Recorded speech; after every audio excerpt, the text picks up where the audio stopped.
أعوذ بالله من الشيطان الرجيم.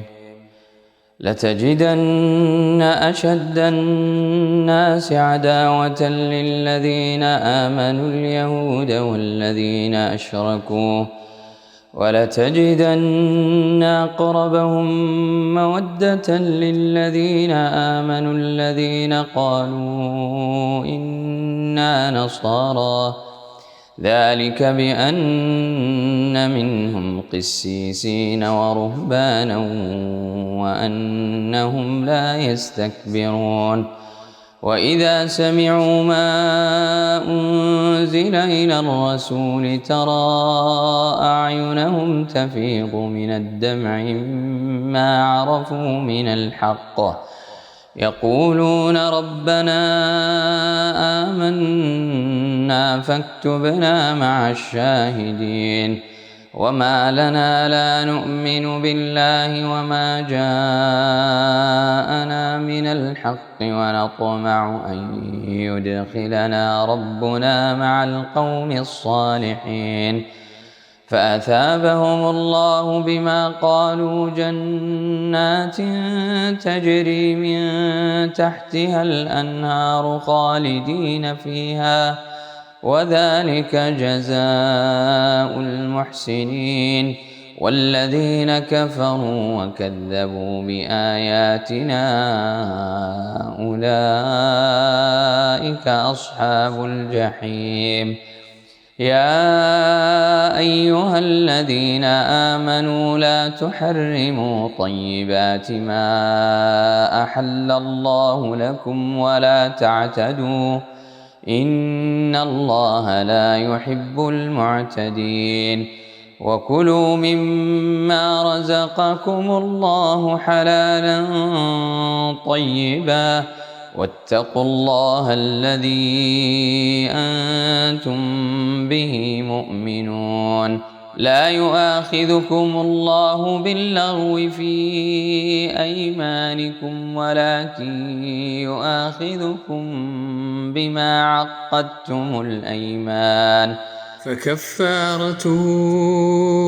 إطعام 10 مساكين من أوسط ما تطعمون أهليكم أو كسوتهم أو تحرير رقبة، فمن لم يجد فصيام 3 أيام، ذلك كفارة أيمانكم إذا حلفتم، واحفظوا أيمانكم،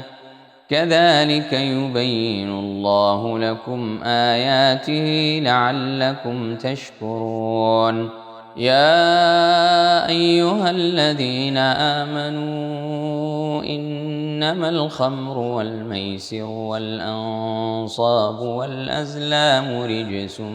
من عمل الشيطان فاجتنبوه لعلكم تفلحون. إنما يريد الشيطان أن يوقع بينكم العداوة والبغضاء في الخمر والميسر ويصدكم عن ذكر الله وعن الصلاة، فهل أنتم منتهون؟ وأطيعوا الله وأطيعوا الرسول واحذروا، فإن توليتم فاعلموا أنما على رسولنا البلاغ المبين. ليس على الذين آمنوا وعملوا الصالحات جناح فيما طعموا إذا ما اتقوا وآمنوا وعملوا الصالحات ثم اتقوا وأحسنوا والله يحب المحسنين. يا أيها الذين آمنوا ليبلونكم الله بشيء من الصيد تناله أيديكم ورماحكم ليعلم الله من يخافه بالغيب، فمن اعتدى بعد ذلك فله عذاب أليم. يا أيها الذين آمنوا لا تقتلوا الصيد وأنتم حرم ومن قتله منكم متعمدا فجزاء مثل ما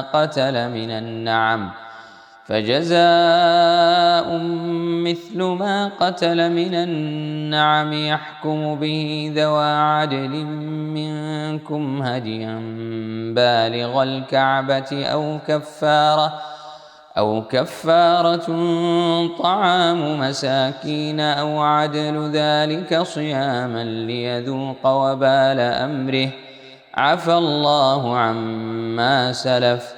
ومن عاد فينتقم الله منه والله عزيز ذو انتقام. أحل لكم صيد البحر وطعامه متاعا لكم وللسيارة وحرم عليكم صيد البر ما دمتم حرما واتقوا الله الذي إليه تحشرون. جعل الله الكعبة البيت الحرام قياما للناس والشهر الحرام والهدي والقلائد ذلك لتعلموا أن الله يعلم ما في السماوات وما في الأرض وأن الله بكل شيء عليم. اعلموا أن الله شديد العقاب وأن الله غفور رحيم. ما على الرسول إلا البلاغ والله يعلم ما تبدون وما تكتمون. قل لا يستوي الخبيث والطيب ولو أعجبك كثرة الخبيث فاتقوا الله يا أولي الألباب لعلكم تفلحون. يا أيها الذين آمنوا لا تسألوا عن أشياء إن تبد لكم تسؤكم وإن تسألوا عنها حين ينزل القرآن تبد لكم عفى الله عنها والله غفور حليم. قد سألها قوم من قبلكم ثم أصبحوا بها كافرين. ما جعل الله من بحيرة ولا سائبة ولا وصيلة ولا حام ولكن الذين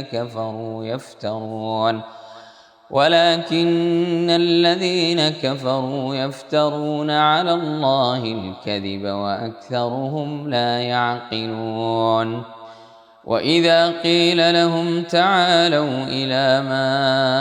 أنزل الله وإلى الرسول قالوا حسبنا ما وجدنا عليه آباءنا أولو كان آباؤهم لا يعلمون شيئا ولا يهتدون. يا أيها الذين آمنوا عليكم أنفسكم لا يضركم من ضل إذا اهتديتم إلى الله مرجعكم جميعا فينبئكم بما كنتم تعملون. يا أيها الذين آمنوا شهادة بينكم إذا حضر أحدكم الموت حين الوصية اثنان ذوى عدل منكم أو آخران من غيركم إن أنتم ضربتم في الأرض فأصابتكم مصيبة الموت تحبسونهما من بعد الصلاة فيقسمان بالله إن ارتبتم لا نشتري به ثمنا ولو كان ذا قربى ولا نكتم شهادة الله إنا إذا لمن الآثمين. فإن عثر على أنهما استحقا إثما فآخران يقومان مقامهما من الذين استحق عليهم الأوليان فيقسمان بالله لشهادتنا أحق من شهادتهما وما اعتدينا إنا إذا لمن الظالمين. ذلك أدنى أن يأتوا بالشهادة على وجهها أو يخافوا أن ترد أيمان بعد أيمانهم واتقوا الله واسمعوا والله لا يهدي القوم الفاسقين. يوم يجمع الله الرسل فيقول ماذا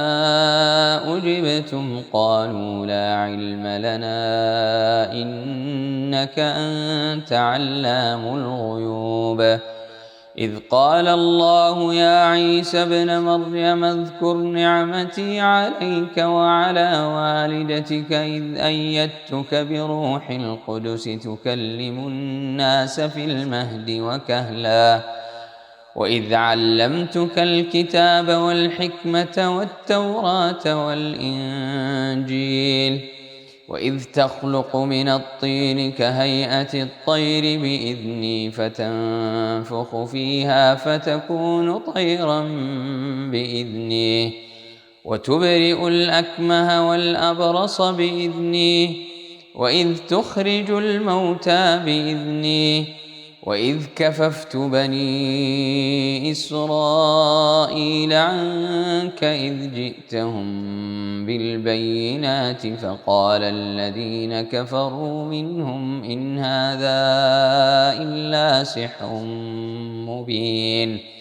وإذ أوحيت إلى الحواريين أن آمنوا بي وبرسولي قالوا آمنا واشهد بأننا مسلمون. إذ قال الحواريون يا عيسى ابن مريم هل يستطيع ربك أن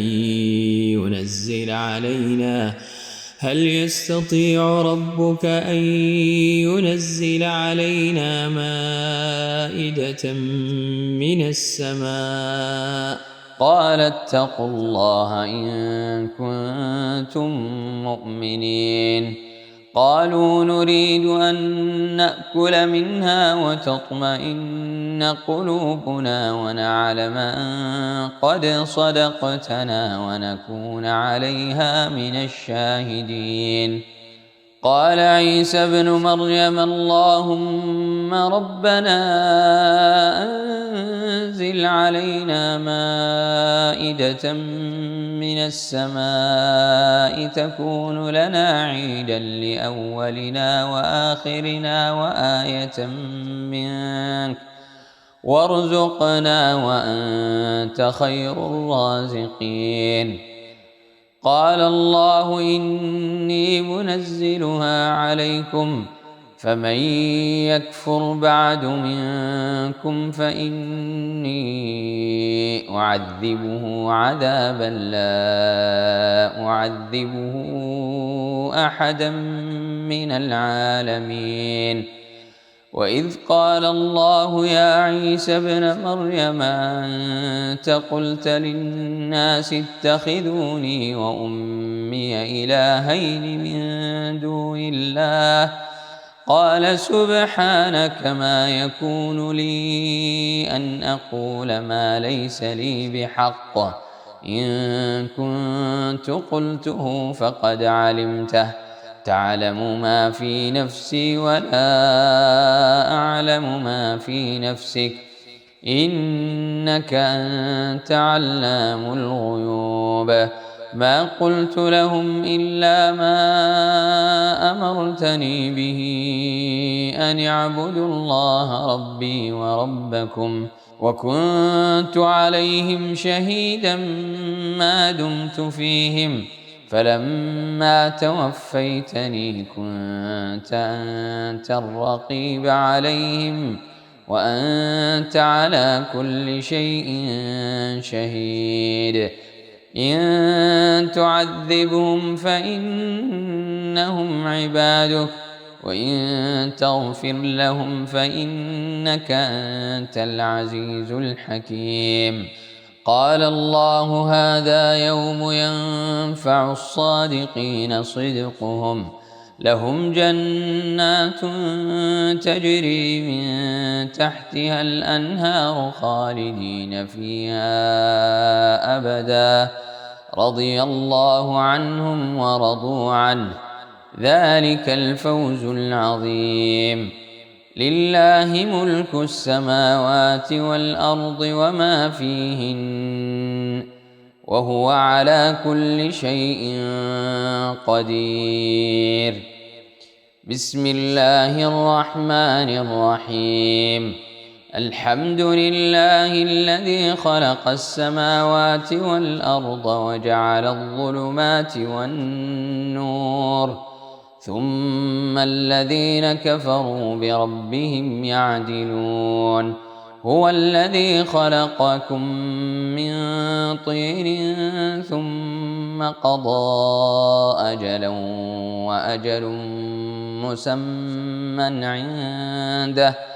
ثم أنتم تمترون. وهو الله في السماوات وفي الأرض يعلم سركم وجهركم ويعلم ما تكسبون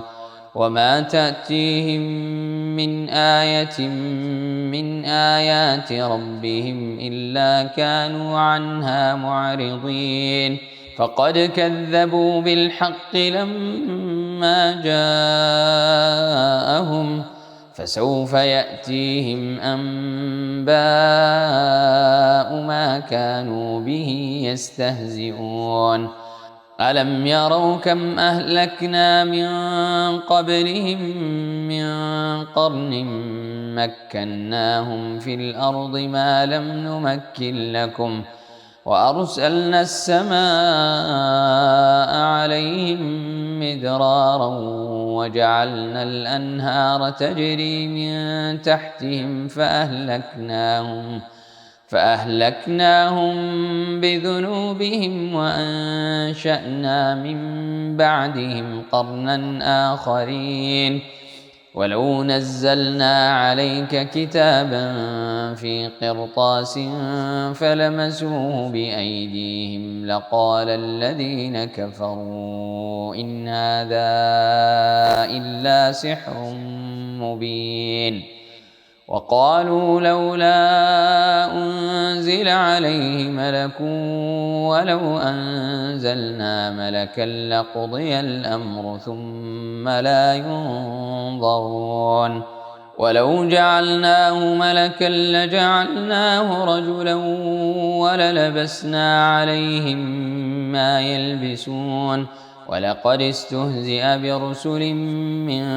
قبلك فحاق بالذين سخروا منهم ما كانوا به يستهزئون.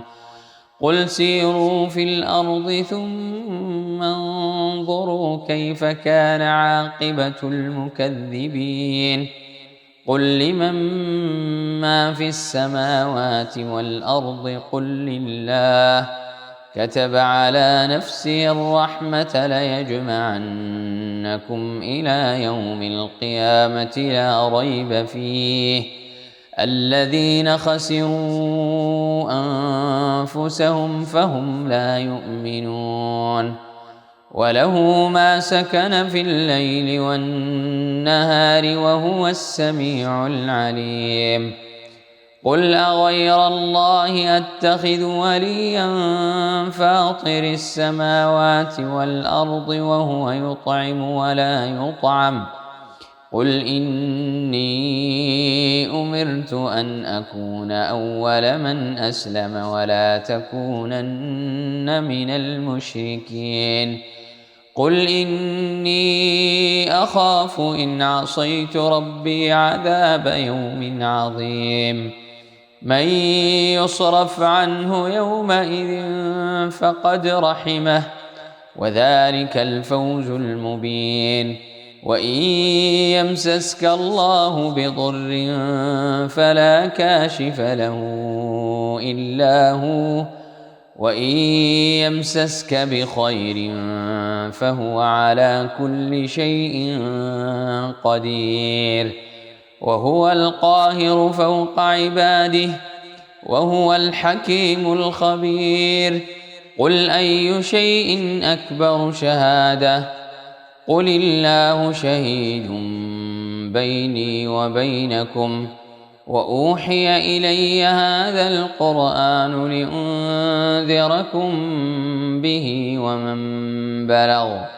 أئنكم لتشهدون أن مع الله آلهة أخرى؟ قل لا أشهد.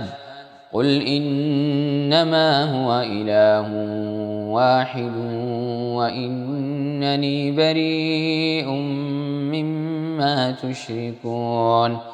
الذين آتيناهم الكتاب يعرفونه كما يعرفون أبناءهم، الذين خسروا أنفسهم فهم لا يؤمنون. ومن أظلم ممن افترى على الله كذبا أو كذب بآياته، إنه لا يفلح الظالمون. ويوم نحشرهم جميعا ثم نقول للذين أشركوا أين شركاؤكم الذين كنتم تزعمون؟ ثم لم تكن فتنتهم إلا أن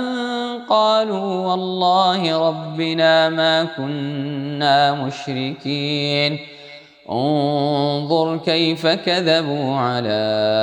أنفسهم وضل عنهم ما كانوا يفترون. ومنهم من يستمع إليك وجعلنا على قلوبهم أكنة أن يفقهوه وفي آذانهم وقرا، وإن يروا كل آية لا يؤمنوا بها، حتى إذا جاءوك يجادلونك يقول الذين كفروا إن هذا إلا أساطير الأولين، وهم ينهون عنه وينأون عنه وإن يهلكون إلا أنفسهم وما يشعرون. ولو ترى إذ وقفوا على النار فقالوا يا ليتنا نرد ولا نكذب بآيات ربنا ونكون من المؤمنين، بل بدا لهم ما كانوا يخفون من قبل، ولو ردوا لعادوا لما نهوا عنه وإنهم لكاذبون. وقالوا إن هي إلا حياتنا الدنيا وما نحن بمبعوثين. ولو ترى إذ وقفوا على ربهم قال أليس هذا بالحق؟ قالوا بلى وربنا. قال فذوقوا العذاب بما كنتم تكفرون. قد خسر الذين كذبوا بلقاء الله حتى إذا جاءتهم الساعة بغتة قالوا يا حسرتنا على ما فرطنا فيها وهم يحملون أوزارهم على ظهورهم ألا ساء ما يزرون. وما الحياة الدنيا إلا لعب وله وللدار الآخرة خير للذين يتقون أفلا تعقلون. قد نعلم إنه ليحزنك الذي يقولون فإنهم لا يكذبونك ولكن الظالمين بآيات الله يجحدون ولقد كذبت رسل من قبلك فصبروا على ما كذبوا وأوذوا حتى أتاهم نصرنا ولا مبدل لكلمات الله ولقد جاءك من نبأ المرسلين وإن كان كبر عليك إعراضهم فإن استطعت أن تبتغي نفقا في الأرض أو سلما في السماء فتأتيهم بآية ولو شاء الله لجمعهم على الهدى فلا تكونن من الجاهلين إنما يستجيب الذين يسمعون والموتى يبعثهم الله ثم إليه يرجعون وقالوا لولا نزل عليه آية من ربه قل إن الله قادر على أن ينزل آية ولكن أكثرهم لا يعلمون وما من دابة في الأرض ولا طائر يطير بجناحيه إلا أمثالكم ما فرطنا في الكتاب من شيء ثم إلى ربهم يحشرون والذين كذبوا بآياتنا صم وبكم في الظلمات من يشاء الله يضلله ومن يشاء يجعله على صراط مستقيم قل أرأيتكم إن أتاكم عذاب الله أو أتتكم الساعة أغير الله تدعون إن كنتم صادقين بل إياه تدعون فيكشف ما تدعون إليه إن شاء وتنسون ما تشركون ولقد أرسلنا إلى من قبلك فأخذناهم بالبأساء والضراء لعلهم يتضرعون فلولا إذ جاءهم بأسنا تضرعوا ولكن قست قلوبهم وزين لهم الشيطان ما كانوا يعملون فلما نسوا ما ذكروا به فتحنا عليهم أبواب كل شيء حتى إذا فرحوا بما أوتوا أخذناهم بغتة فإذا هم مبلسون فقطع دابر القوم الذين ظلموا والحمد لله رب العالمين قل أرأيتم إن أخذ الله سمعكم وأبصاركم وختم على قلوبكم من إله غير الله يأتيكم به انظر كيف نصرف الآيات ثم هم يصدفون قل أرأيتكم إن أتاكم عذاب الله بغتة أو جهرة هل يهلك إلا القوم الظالمون وما نرسل المرسلين إلا مبشرين ومنذرين فمن آمن وأصلح فلا خوف عليهم ولا هم يحزنون والذين كذبوا بآياتنا يمسهم العذاب بما كانوا يفسقون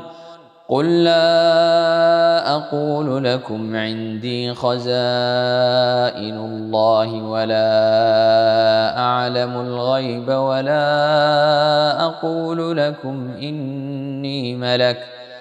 إن أتبع إلا ما يوحى إلي قل هل يستوي الأعمى والبصير أفلا تتفكرون وأنذر به الذين يخافون أن يحشروا إلى ربهم ليس لهم من دونه ولي ولا شفيع لعلهم يتقون ولا تطرد الذين يدعون ربهم بالغداة والعشي يريدون وجهه ما عليك من حسابهم من شيء وما من حسابك عليهم من شيء فتطردهم فتكون من الظالمين وكذلك فتنا بعضهم ببعض ليقولوا أهؤلاء من الله عليهم من بيننا أليس الله بأعلم بالشاكرين وإذا جاءك الذين يؤمنون بآياتنا فقل سلام عليكم كتب ربكم على نفسه الرحمة أنه من عمل منكم سوءا بجهالة ثم تاب من بعده وأصلح فأنه غفور رحيم وكذلك نفصل الآيات ولتستبين سبيل المجرمين قل إني نهيت أن أعبد الذين تدعون من دون الله قل لا أتبع أهواءكم قد ضللت إذا وما أنا من المهتدين قل إني على بينة من ربي وكذبتم به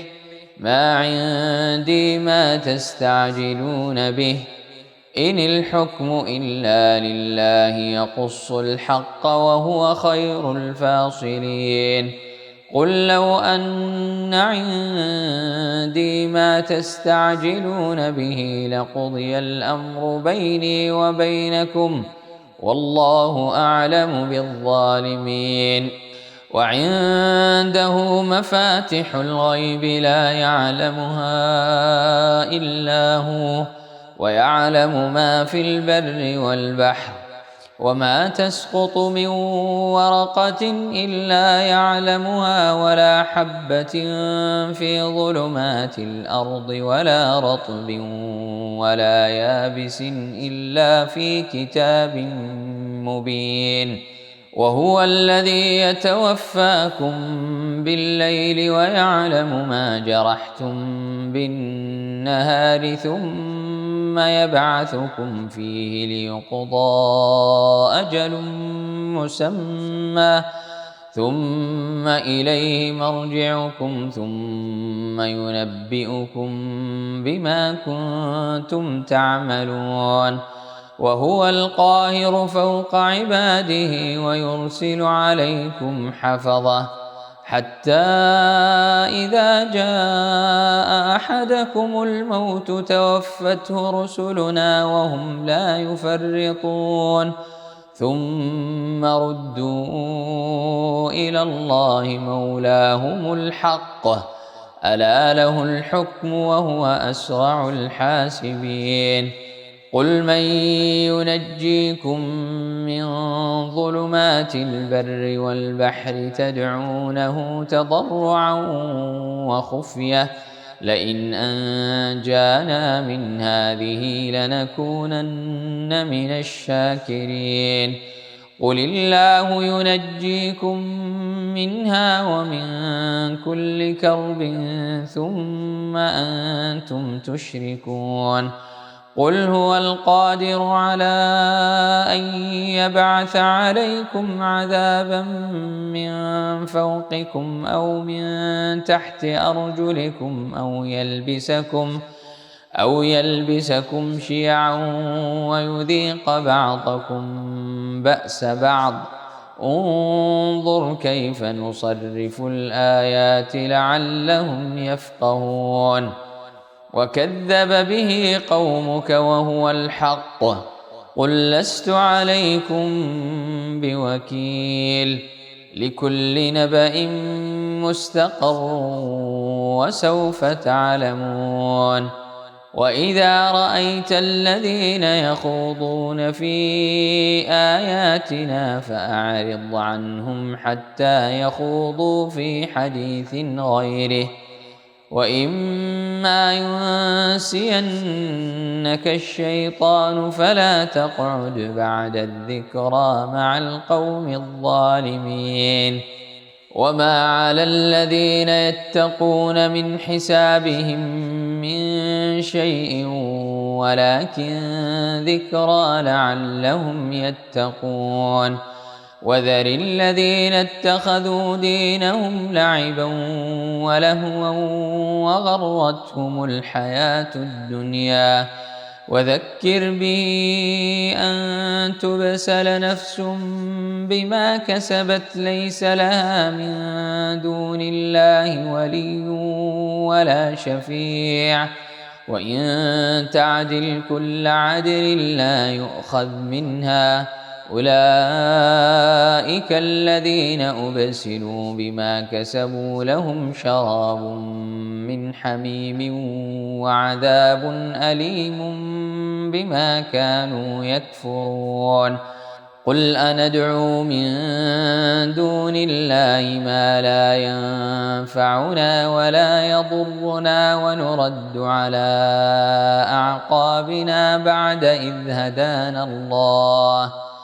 ونرد على أعقابنا بعد إذ هدانا الله كالذي استهوته الشياطين في الأرض حيران له أصحاب يدعونه إلى الهدى ائتنا قل إن هدى الله هو الهدى وأمرنا لنسلم لرب العالمين وأن أقيموا الصلاة واتقوه وهو الذي إليه تحشرون وهو الذي خلق السماوات والأرض بالحق ويوم يقول كن فيكون قوله الحق وله الملك يوم ينفخ في الصور عالم الغيب والشهادة وهو الحكيم الخبير وإذ قال إبراهيم لأبيه آزر أتتخذ أصناما آلهة إني أراك وقومك في ضلال مبين وكذلك نري إبراهيم ملكوت السماوات والأرض وليكون من الموقنين فلما جن عليه الليل رأى كوكبا قال هذا ربي فلما أفل قال لا أحب الآفلين فلما رأى القمر بازغا قال هذا ربي فلما أفل قال لئن لم يهدني ربي لأكونن من القوم الضالين فلما رأى الشمس بازغة قال هذا ربي هذا أكبر فلما أفلت قال يا قوم إني بريء مما تشركون إني وجهت وجهي للذي فطر السماوات والأرض حنيفا وما أنا من المشركين وحاجه قومه قال أتحاجوني في الله وقد هدان ولا أخاف ما تشركون به إلا أن يشاء ربي شيئا وسع ربي كل شيء علما أفلا تتذكرون وكيف أخاف ما أشركتم ولا تخافون أنكم أشركتم بالله ما لم ينزل به عليكم سلطانا فأي الفريقين أحق بالأمن إن كنتم تعلمون الذين آمنوا ولم يلبسوا إيمانهم بظلم أولئك لهم الأمن وهم مهتدون وتلك حجتنا آتيناها إبراهيم على قومه نرفع درجات من نشاء إن ربك حكيم عليم ووهبنا له إسحاق ويعقوب كلا هدينا ونوحا هدينا من قبل ومن ذريته داود وسليمان وأيوب ويوسف وموسى وهارون وكذلك نجزي المحسنين وزكريا ويحيى وعيسى وإلياس كل من الصالحين وإسماعيل واليسع ويونس ولوطا وكلا فضلنا على العالمين ومن آبائهم وذرياتهم وإخوانهم واجتبيناهم وهديناهم إلى صراط مستقيم ذلك هدى الله يهدي به من يشاء من عباده ولو أشركوا لحبط عنهم ما كانوا يعملون أولئك الذين آتيناهم الكتاب والحكم والنبوة فإن يكفر بها هؤلاء فقد وكلنا بها قوما ليسوا بها بكافرين أولئك الذين هدى الله فبهداه مقتده قل لا أسألكم عليه أجرا إن هو إلا ذكرى للعالمين وما قدروا الله حق قدره إذ قالوا ما أنزل الله على بشر من شيء قل من أنزل الكتاب الذي جاء به موسى نورا وهدى للناس تجعلونه قراطيس تبدونها وتخفون كثيرا وعلمتم ما لم تعلموا أنتم ولا آباؤكم قل الله ثم ذرهم في خوضهم يلعبون وهذا كتاب أنزلناه مبارك مصدق الذي بين يديه ولتنذر أم القرى ومن حولها والذين يؤمنون بالآخرة يؤمنون به وهم على صلاتهم يحافظون ومن أظلم ممن افترى على الله كذبا أو قال أوحي إلي ولم يوح إليه شيء ومن قال سأنزل مثل ما أنزل الله ولو ترى إذ الظالمون في غمرات الموت والملائكة باسطوا أيديهم أخرجوا أنفسكم اليوم تجزون عذاب الهون بما كنتم تقولون على الله غير الحق وكنتم عن آياته تستكبرون ولقد جئتمونا فرادا كما خلقناكم أول مرة وتركتم ما خولناكم وراء ظهوركم وما نرى معكم شفعاءكم الذين زعمتم أنهم فيكم شركاء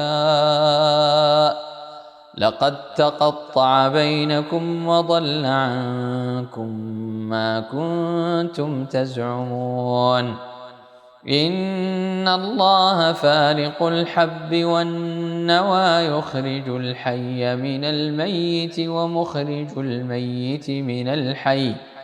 ذلكم الله فأنى تؤفكون فالق الإصباح وجعل الليل سكنا والشمس والقمر حسبانا ذلك تقدير العزيز العليم وهو الذي جعل لكم النجوم لتهتدوا بها في ظلمات البر والبحر قد فصلنا الآيات لقوم يعلمون وهو الذي أنشأكم من نفس واحدة فمستقر ومستودع قد فصلنا الآيات لقوم يفقهون وهو الذي أنزل من السماء ماء فأخرجنا به نبات كل شيء فأخرجنا منه خضرا نخرج منه حبا متراكبا ومن النخل من طلعها قنوان دانية وجنات من أعناب والزيتون والرمان مشتبها وغير متشابه انظروا إلى ثمره إذا أثمر وينعه إن في ذلكم لآيات لقوم يؤمنون وجعلوا لله شركاء الجن وخلقهم وخرقوا له بنين وبنات بغير علم سبحانه وتعالى عما يصفون بديع السماوات والأرض أنى يكون له ولد ولم تكن له صاحبة وخلق كل شيء وهو بكل شيء عليم ذلكم الله ربكم لا إله إلا هو خالق كل شيء فاعبدوه وهو على كل شيء وكيل لا تدركه الأبصار وهو يدرك الأبصار وهو اللطيف الخبير قد جاءكم بصائر من ربكم فمن أبصر فلنفسه ومن عمي فعليها وما أنا عليكم بحفيظ